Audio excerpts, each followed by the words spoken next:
My dear students, మనకి ఇలా ఒక్కొక్కసారి అనిపిస్తుంది దట్ నేను చదివిన క్లాస్ లోనే చదువుతాడు, నేను విన్న టీచర్ దగ్గరే అతను క్లాస్ వింటున్నాడు అండ్ సేమ్ టెక్స్ట్ బుక్ వింటున్నాం అండ్ అలాగే టీచర్ ఇచ్చిన సేమ్ పేపర్ ఎగ్జామ్ రాస్తున్నాం కదా. మరి క్లాస్ లో నాకెందుకు ఎన్ని మార్కులు వస్తున్నాయి అండ్ వారికి ఎందుకు 90+ ఇలాంటి మార్క్స్ వస్తున్నాయి, తేడా ఎక్కడ జరుగుతుంది అని మీరు అనుకుంటారా? సో ఒక్కసారి కాసేపు కూల్ డౌన్ అయ్యి మనం కొంచెం నిజాలు మాట్లాడుకుందాం అండ్ మనం ఎక్కడ మిస్టేక్ చేస్తున్నాం అండ్ నెక్స్ట్ టైం ఎగ్జామ్ జరిగినప్పుడు సేమ్ మార్క్స్ తెచ్చుకోవడానికి మనం ఏమేమి చిన్న చిన్న ఎఫర్ట్స్ పెడితే సరిపోతుంది, వాటిని అన్నింటిని డిస్కస్ చేయబోతున్నాం. వీడియో చాలా పెద్దగా ఏమీ ఉండదు, చాలా షార్ట్ గా ఉంటది. అండ్ ఒకవేళ నువ్వు మన ఛానల్ ని కానీ లేకపోతే ఈ మన సెషన్స్ ని కానీ ఫస్ట్ టైం చూస్తున్నట్లయితే వెంటనే వీడియో లైక్ చేసి ఛానల్ ని సబ్స్క్రైబ్ చేయి అండ్ బోల్డ్ అన్ని విషయాలు మన ఛానల్లో రాబోతున్నాయి. ఏవి మిస్ అవ్వద్దు అని అనుకుంటే పక్కనే ఉన్న బెల్ ఐకాన్ కూడా క్లిక్ చేయి. So coming to the video, మీకు టెక్స్ట్ బుక్స్ ఏమే ఉంటది బట్ సేమ్ స్కూల్లో చదువుతారు. అఫ్ కోర్స్ వాళ్ళ ఇంటి దగ్గర సెల్ఫ్ స్టడీ ఇవి ఆర్ట్స్ మ్యాథ్ డిఫరెంట్ గా ఉండొచ్చు, కానీ మనం రాసే ఎగ్జామ్ పేపర్ లో ఒకరికి 90 వచ్చి ఒకరు ఎందుకు 60-70 దగ్గరే ఆగిపోతున్నారు అని అంటే వాళ్ళకి నాలెడ్జ్ లేకపోవడం వల్ల కాదు, లేకపోతే ఆ కాన్సెప్ట్ చదవకపోవడం వల్ల కూడా కాదు. కేవలం ఆ కాన్సెప్ట్ ని ఎగ్జామ్ లో ఎలా ప్రెజెంట్ చేయాలో తెలియక చిన్న చిన్న ప్రెజెంటేషన్ మిస్టేక్స్ వల్ల మార్కులు పోగొట్టుతున్నారు. అండ్ మీరు గనక వీటి మీద కాన్సన్ట్రేట్ చేస్తే ఎంత లేదన్నా ఒక 10-15 మార్క్స్ ని మీరు గెయిన్ చేసుకోవచ్చు in the coming examination. So మీరు మెల్లిమెల్లిగా ఈ ఎగ్జామ్ లో చిన్న చిన్న టిప్స్ ఫాలో అయితే గనక ఫైనల్ ఎగ్జామ్ వరకు మీ పేపర్ ప్రెజెంటేషన్ స్కిల్స్ లో చాలా మార్కులు వస్తాయి అండ్ దీనివల్ల మీరు మంచిగా మార్కులు తెచ్చుకుంటారు. సో దాంట్లో విషయం ఏంటంటే మార్కులు ఎక్కడ పోతున్నాయో తెలుసా? మీరు ఒకవేళ ఆన్సర్ రాస్తున్నారు, పొరపాటున నువ్వు ఒక రాంగ్ వర్డ్ రాసినావు అండ్ స్పెల్లింగ్ రాంగ్ గా రాసినావు, అప్పుడు ఏమవుతుంది? దాని మీదనే మళ్ళీ ఓవర్ రైట్ చేస్తాం కదా, అలా చేయొద్దు. అండ్ ఇంకొకసారి ఏమవుతుంది, ఏదైనా మొత్తం అసలు నేను లైనే తప్పు రాసిన, టోటల్ సెంటెన్స్ తప్పైంది, అప్పుడు ఏం చేస్తాం? దాన్ని మొత్తం ఇట్లా కనిపించకుండా ఎగ్జామినర్ కి మొత్తం నేను రాసిన ఆ సెంటెన్స్ అర్థం కాకుండా మొత్తం గీకేస్తాం. అప్పుడు ఏమవుతుంది తెలుసా? ఎగ్జామినర్ ఆ పేపర్ ఓపెన్ చేసుడుతోనే ఫస్ట్ మనం ఎక్కడ మిస్టేక్ చేసామో అదే కనిపిస్తుంది. సో అప్పుడు ఏమైపోతుంది, ఓకే వీడి ఇక్కడ ఏదో తప్పు రాశాడు అంటే వీడికి ఆన్సర్ ఏదో అర్థం కాలేదు అని ఇంప్రెషన్ పడిపోతుంది. కాబట్టి మనం అలా చేయకుండా సింపుల్ గా ఒకటే ఒక లైన్ ఇలా డ్రా చేస్తే సరిపోతుంది, దట్ ఇది చదవాల్సిన అవసరం లేదు అన్నట్టుగా. సో ఇంకొక కొంతమంది స్టూడెంట్స్ ఏం చేస్తారంటే, నేను టెక్స్ట్ బుక్ లో చదివిన ఫుల్ ఇన్ఫర్మేషన్ మొత్తాన్ని కూడా నేను ఎగ్జామ్ లో ప్రెజెంట్ చేయాలి అన్న ఆ తొందరలో ఇంకా స్టోరీ లాగా లాంగ్ పారాగ్రాఫ్స్ అన్ని రాసుకుంటూ పోతారు. పేపర్ లో ఫస్ట్ లైన్ దగ్గర రాసిన sentence in the sense story కింది దాకా లాస్ట్ పేజ్ వరకు అలాగే ఉంటది. లేకపోతే మహా అంటే ఒక ఫుల్ పేజ్ లో ఒక ఫుల్ ఆన్సర్ షీట్ లో ఒక పేపర్ లో ఒక పేజ్ లో ఓన్లీ 2 పారాగ్రాఫ్స్ మాత్రమే రాస్తారు. ఇలా రాయడం వల్ల ఏంటంటే ఇప్పుడు కరెక్షన్ చేసేటప్పుడు ఆ కంప్లీట్ ప్రతి లైన్ ని అయిన ప్రతి పారాగ్రాఫ్ ని చదవాల్సి వస్తుంది, దానికి టైం ఎక్కువ పడుతుంది. అండ్ యు నో వాట్, ఇలా పారాగ్రాఫ్ చదువుతున్నప్పుడు ఆ మధ్యలో మనం ఫ్లో మిస్ అయ్యే ఛాన్స్ కూడా ఉంటది. కాబట్టి లాంగ్ పారాగ్రాఫ్స్ రాయడం కూడా ఆపేసేయండి. ఇంకొకటి జంబ్ల్డ్ క్వశ్చన్ ఆర్డర్ అని అంటే, ఇది నేను ఒప్పుకుంటానా, ఇది మనం ఫాలో అవ్వచ్చు. జంబ్ల్డ్ క్వశ్చన్ ఆర్డర్ ఓకే, కానీ దీంట్లో ఎక్కడ మిస్టేక్ చేయొద్దు అనేది చెప్తా. అండ్ అలాగే పేపర్ ని మనకి ఒక సెక్షన్ లో అసలు ఏ క్వశ్చన్స్ రాలేదు, ఆ సెక్షన్ మొత్తాన్ని అటెండ్ చేయకుండా ఆపేస్తారు కదా, ఇలాంటి విషయాలు మనం చేయొద్దు. అప్పుడు కనీసం ఒక 5-10 మార్క్స్ మనం గెయిన్ చేసుకోవచ్చు. అండ్ ద రూల్ నెంబర్ 1 ఏం చేయాలనంటే, మీకు క్వశ్చన్ పేపర్ లో సెక్షన్ వైజ్ గా రాయాల్సి ఉంటుంది కదా. అండ్ మీకు తెలుసో తెలీదో మనము ఏ మెథడ్ ఫాలో అవుతున్నానన్నా మార్క్స్ ఇవ్వడానికి స్టెప్ మార్కింగ్ మెథడ్ ఉంటుంది. నువ్వు ఎన్ని ఎక్కువ స్టెప్స్ రాసి ఎంత బాగా ప్రెజెంట్ చేస్తే అన్ని ఎక్కువ మార్క్స్ వస్తాయి. సరే, రూల్ నెంబర్ 1 ఏంటనంటే, ఇప్పుడు నువ్వు ఒక సెక్షన్ స్టార్ట్ చేసినావు. సెక్షన్ స్టార్ట్ చేసిన తర్వాత అందులో ఖచ్చితంగా ఒకటే ఆర్డర్ లో ఆన్సర్ చేయాలని లేదు, కానీ ఆ సెక్షన్ తీసుకుంటే ఓన్లీ ఆ సెక్షన్ లో ఉన్న క్వశ్చన్స్ మొత్తం రాసిన తర్వాతనే నెక్స్ట్ సెక్షన్ కి రా. అంతేకాని ఆన్సర్ ఇన్ సీక్వెన్స్ అండ్ ఒకటి రాసిన తర్వాత ఇంకొక దానికి ఇట్లా ఫస్ట్ సెకండ్ రాసిన తర్వాత థర్డ్ దానికి పేపర్ మధ్యలో గ్యాప్ వదిలేసి ఇంకా మూడో దానికి వెళ్తావు కదా, ఇది అస్సలు చెయ్యొద్దు. Don't do this. ఇలా చేయడం వల్ల ఏమవుతుంది అని అంటే, నువ్వు సెకండ్ దానికి బాగా రాసావు అండ్ థర్డ్ దానికి వచ్చేసరికి నీకు ఆన్సర్ తెలీదు, దానికి కొంత స్పేస్ వదిలిపెడతావు. అండ్ లాస్ట్ వచ్చేసరికి ఏమవుతుంది అంటే, ఎగ్జామ్ పేపర్ లో ఒక్కొక్కసారి నీకు టైం సరిపోదు and at the same time paper లో స్పేస్ సరిపోదు. అప్పుడు ఏం చేస్తావు, మళ్ళీ నువ్వు ఈ గ్యాప్ నుంచి ఫిల్ చేయలేవు, అంత టైం ఉండదు నీ దగ్గర. అప్పుడు ఏమవుతుంది, ఆ ఎగ్జామినర్ కి ఆటోమేటిక్ గా ఇదేదో ఫిల్ అని చెప్పి దాన్ని కొట్టేస్తారు. ఇదంతా ఎందుకు వచ్చిన తలకాయ నొప్పి? రాసుకుంటూ పోతూ ఉంటే క్వశ్చన్స్ అన్నిటిని చదువుకుంటూ కరెక్ట్ ఆన్సర్స్ రాసుకుంటూ చూసుకుంటూ పోతున్నప్పుడు ఎగ్జామినర్ కి ఒక ఫ్లో లో ఉంటారు అండ్ అలాగే మంచి ఇంప్రెషన్ ఉంటుంది కదా.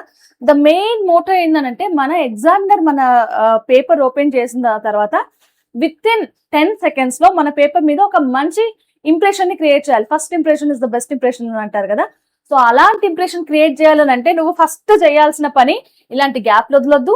అండ్ ద సెకండ్ పని ఏంటంటే ఇలా స్క్రిబుల్ చేయడం కానీ లేకపోతే ఓవర్ రైట్ చేయడం కానీ ఇలాంటివి చేయొద్దు. So this is the rule number 1. And ఇంకొకటి, నువ్వు ఏదన్నా ఒక రాంగ్ ఆన్సర్ చేసినావు, ఓకే, సో నేను ఇప్పుడు స్టూడెంట్స్ దగ్గర లేకపోతే స్టూడెంట్స్ ఇలా రాసిన. ఇప్పుడు ఏంది, ఇది స్పెల్లింగ్ తప్పైంది కదా, ఇప్పుడు నేనేం చేస్తా, ఇమ్మీడియట్ గా దీన్ని ఇట్లా కొట్టేస్తా ఉంటా. ఇప్పుడు అర్థం కావద్దు ఎగ్జామినర్ కి నేను ఏ తప్పు చేశానో అర్థం కావద్దు అన్న ఉద్దేశంతో ఇలా కొట్టేస్తారు. అదే అలా కాకుండా ఇప్పుడు నేను ఏంటి స్టూడెంట్స్ అని ఇలా ఆన్సర్ తప్పు రాసినాను కదా, ఇప్పుడు ఒక చిన్న లైన్ ఇలా పెట్టేస్తే ఆ ఎగ్జాక్ట్ మొత్తం లైన్లు చదువుకుంటూ ఈ ఇక్కడికి వచ్చేదాకా కూడా తెలీదు దట్ ఈ స్టూడెంట్ ఈ ఆన్సర్ రాంగ్, ఐ మీన్ ఈ వర్డ్ రాంగ్ రాశాడు, దీన్ని కట్ చేశాడు అన్న విషయం దగ్గరికి వచ్చేదాకా తెలీదు. ఇలా ఉండడం వల్ల ఏమవుతుందన్నా నువ్వు డైరెక్ట్ గా చూపిస్తున్నావు దాట్ ఇక్కడ నేను రాంగ్ ఆన్సర్ చేసిన నీకు తెలుసా అని చెప్తున్నావు. కాబట్టి ఇలా ఇలా ఎప్పుడు కూడా చేయొద్దు. అండ్ ఇలా ఎందుకు జరుగుతుందని అంటే అప్పుడప్పుడు మన ఎగ్జామ్ స్టార్ట్ అయిన 1-2 క్వశ్చన్స్ లోనే ఇలా మోస్ట్ ప్రాబ్లీ జరుగుతుంది. ఎందుకంటే మనం కొంచెం నర్వస్నెస్ లో ఉంటాం. ఎగ్జామ్ పొద్దున్న లేచి ఎగ్జామ్ గురించి మైండ్ లో తిరిగి అండ్ హాల్కి వచ్చి అండ్ చుట్టుకున్న ఎన్విరాన్మెంట్ తో పేపర్ చదివిన తర్వాత ఇంకా స్టార్ట్ చేద్దామంటే కొంచెం నర్వస్నెస్ ఉంటుంది. ఆ నర్వస్నెస్ తో మనం ఇంకా రాయడం స్టార్ట్ చేస్తూ ఉంటే అఫ్ కోర్స్ మన చేతులు వణుకుతాయి. అండ్ దీంతో కొన్ని టెన్షన్ లో స్పెల్లింగ్స్ మర్చిపోవడం కానీ లేకపోతే కొంచెం వంకర్ టింకర్ గా రాయడం కానీ జరుగుతుంది. So what I suggest is, నువ్వు పేపర్ మీద ఏదో ఒకటి రాయడానికన్నా ముందే ఒక 2-3 మినిట్స్ స్క్రిబుల్ చేసాయి.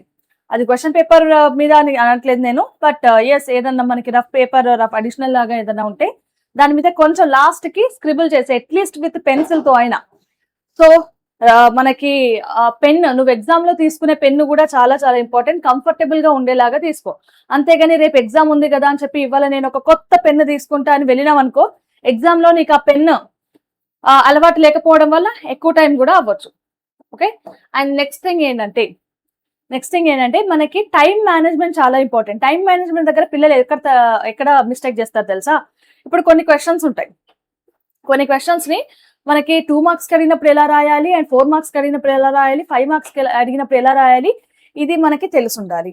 ఫర్ ఎగ్జాంపుల్ ఏ క్వశ్చన్ ఉంది, ఏదైనా క్వశ్చన్ తీసుకోండి, దట్ ఇన్ ఫిజిక్స్ కానీ లేకపోతే సైన్స్ లో హౌ రెయిన్బో ఫార్మ్స్ అని అడిగాడు. సో హౌ రెయిన్బో ఫార్మ్స్ అనేది మనకి 2 మార్క్స్ లో అడిగాడు అనుకో, అప్పుడు ఏమంటాం మనము, it is the natural phenomena, దానికి ఎవరు ఎఫెక్ట్ చేస్తారు, అండ్ అలాగే ద మెయిన్ పాయింట్ ఏదైతే ఉందో దాన్ని మనం ఒక 1-2 లైన్స్ లో రాసి వదిలేస్తే అక్కడ మార్కులు వస్తాయి. బట్ అదే 4 మార్క్స్ కి అడిగితే అప్పుడు ఏం చేస్తానన్నా మనం కంప్లీట్ ప్రాసెస్ రాయాలి. అదే ఇంకా 5 మార్క్స్ కి అడిగితే మనం ఇంకా ఈవెన్ ఆ డయాగ్రామ్స్ కూడా డ్రా చేసి చెప్పాల్సి ఉంటుంది. సో అలా 1-2 మార్క్స్ క్వశ్చన్స్ రాస్తున్నట్లయితే నువ్వు ఎక్కువ టెన్షన్ పడి ఎక్కువ హంగామా చేయకు, డైరెక్ట్ టు ద పాయింట్ రాసే ఆన్సర్, డైరెక్ట్ పాయింట్స్ రాసేయాలి, 1 or 2 లైన్స్ కి మించొద్దు. అండ్ ఇంకొకటి 3 to 4 మార్క్స్ క్వశ్చన్స్, అవును 3 మార్క్స్ సెక్షన్ 4 మార్క్స్ సెక్షన్ ఏంటంటే కొంచెం ఎలాబొరేటెడ్ ఆన్సర్ ని ఎక్స్పెక్ట్ చేస్తారు. కాబట్టి minimum 3 to 4 lines of clear information ఉండాలి. దానికి మించి 1-2 ఎక్కువ ఉంచొచ్చు, కానీ పేజీలు 3-4 మార్క్స్ దగ్గర టైం వేస్ట్ చేయొద్దు. అండ్ 4 మార్క్స్ దగ్గర ఏంటంటే డైరెక్ట్ సబ్ క్వశ్చన్స్ ఉంటాయి. ఆ సబ్ క్వశ్చన్స్ కి మనం 1 లైన్ లో కూడా ఆన్సర్ ఇవ్వచ్చు, కాబట్టి ఇక్కడ కూడా మనకి ఎక్కువ పట్టదు. అండ్ మోర్ ఓవర్ ఇందులో డయాగ్రామ్స్ ఉంటాయి. డయాగ్రామ్స్ ఉన్న దగ్గర నువ్వు మ్యాటర్ ప్లస్ డయాగ్రామ్స్ రాయాల్సిన దగ్గర నువ్వు మ్యాటర్ ని ఫార్మాట్, ఒకవేళ యాక్టివిటీ అడిగాడు అనుకోండి ఫార్మాట్ కి తగ్గట్టుగా రాసే, మధ్యలో డయాగ్రామ్ కూడా డ్రా చేయాలి కదా, అక్కడ లేబులింగ్ అస్సలు మిస్ అవ్వద్దు. Labelling compulsory. అండ్ అలాగే నువ్వు రాసేది పారాగ్రాఫ్ లాగా కాకుండా స్టెప్స్ వైజ్ గా రాయి, లేకపోతే పాయింట్స్ వైజ్ గా రాయి. And 5 marks the of course మనకు తెలిసిందే, కానీ 5 మార్క్స్ ఏంటంటే మనకి డైరెక్ట్ క్వశ్చన్ రాదు, టెక్స్ట్ బుక్ లో ఉన్న యాజ్ ఇట్ ఈస్ క్వశ్చన్ రాదు, మనం చదువుకున్నట్టుగా రాయడానికి. ఇక్కడ ఏంటి, మనకి ఏదైనా ఒక అప్లికేషన్ బేస్డ్ క్వశ్చన్స్ ఇస్తాడు, దాని నుంచి మనం ఇన్ఫర్మేషన్ ని అర్థం చేసుకొని దాన్ని మనం ఓన్ సెంటెన్సెస్ తో రాయాల్సి ఉంటది. అండ్ ఇక్కడ ఏం చేస్తాము, డైరెక్ట్ గా మనం 5 మార్క్స్ క్వశ్చన్ చదివి వెంటనే ఆన్సర్ షీట్ కి వెళ్ళి ఆన్సర్ రాయకుండా ఒక 2 నిమిషాలు వెయిట్ చేసి ఒక 2 నిమిషాలు ఆలోచించి ఫస్ట్ ఏం రాయాలి, దాని తర్వాత ఏం రాయాలని చిన్న కీవర్డ్స్ లాగా ఒక స్ట్రాటజీ లాగా అనుకో. దాని తర్వాత రాయడం మొదలుపెట్టు, నీ పెన్ అసలు ఆగదు. ఓకే, ఒక ప్రాపర్ స్ట్రాటజీ అనుకొని రాస్తే దీనికి ఫుల్ మార్క్స్ పడతాయి. సో ఫస్ట్ లాస్ట్ పేజ్ లో ఒక చిన్న రఫ్ గా ఒక వర్డ్స్ తోనో సెంటెన్స్ తోనో ఒక ఆన్సర్ అనుకో, దాన్ని నువ్వు ఎంత బ్యూటిఫుల్ గా ఎంత కరెక్ట్ గా వీలైతే అంత కరెక్ట్ గా నువ్వు దాన్ని రాసాయి. ఓకే. అండ్ ఇంకొకటి నాన్న, చాలా మంది స్టూడెంట్స్ మాకు టైం సరిపోదేమన్న ఉద్దేశంతో ఫస్టే లాంగ్ ఆన్సర్ క్వశ్చన్ స్టార్ట్ చేస్తారు. No, don't do that. మెల్లిగా పైనుంచి ఫస్ట్ ఎట్లాగ MCQs ఆన్సర్ చేస్తారు, దాని తర్వాత ఈ 2 మార్క్స్ క్వశ్చన్స్, దాని తర్వాత 3 మార్క్స్ క్వశ్చన్స్. ఈ ఆర్డర్ ఎలాగైనా ఉండనివ్వండి, కానీ 5 మార్క్స్ తోని అస్సలు స్టార్ట్ చేయకండి. అండ్ ఇంకొకటి, కీవర్డ్స్ ని హైలైట్ చేయడం చాలా ఇంపార్టెంట్. ఇక్కడ రాసాను నేను. ఇప్పుడు ఏంటి, photosynthesis occurs in the chloroplast where chlorophyll absorbs light energy and converts CO2 and water into glucose. So ఇది నాకు డెఫినేషన్. సో డెఫినేషన్ లో నేను ఏం చేసిన, chloroplast, chlorophyll and CO2 water and glucose, ఇవనేవి మెయిన్ టర్మ్స్.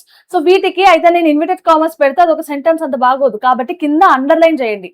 నువ్వు పెన్ తో రాస్తున్నావా, pencil తో అండర్లైన్ చేయి వీటిని. అంతేగాని పెన్సిల్ తో రాసి అంత క్లమ్జీగా అవ్వడం కంటే కొంచెం డిఫరెన్స్ చూపెట్టండి. దేనికి అండర్లైన్ చేస్తున్నామో దాన్ని కొంచెం డిఫరెంట్ కలర్ తో మీరు ఆపోజిట్ పెన్ తో మీరు అండర్లైన్ చేయొచ్చు. అండ్ ఇంకొక పాయింట్ ఏంటంటే, మీకు ఏదైనా ఆన్సర్ తెలియకపోతే ఎంబటి దాన్ని వదిలేసి అసలు దాని గురించి ఆలోచించడం కూడా ఆలోచించారు, డైరెక్ట్ దాన్ని స్టార్ట్ కూడా చేయకుండా వేరే క్వశ్చన్కి వెళ్ళిపోతారు.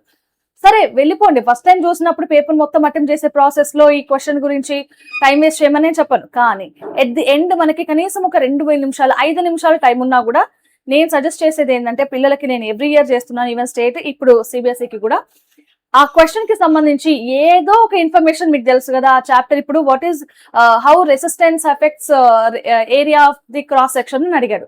మేబీ మీకు డైరెక్ట్ రిలేషన్ తెలియకపోవచ్చు, కానీ రెసిస్టెన్స్ డెఫినేషన్, యూనిట్, ఫార్ములా ఇవన్నీ తెలుసు కదా.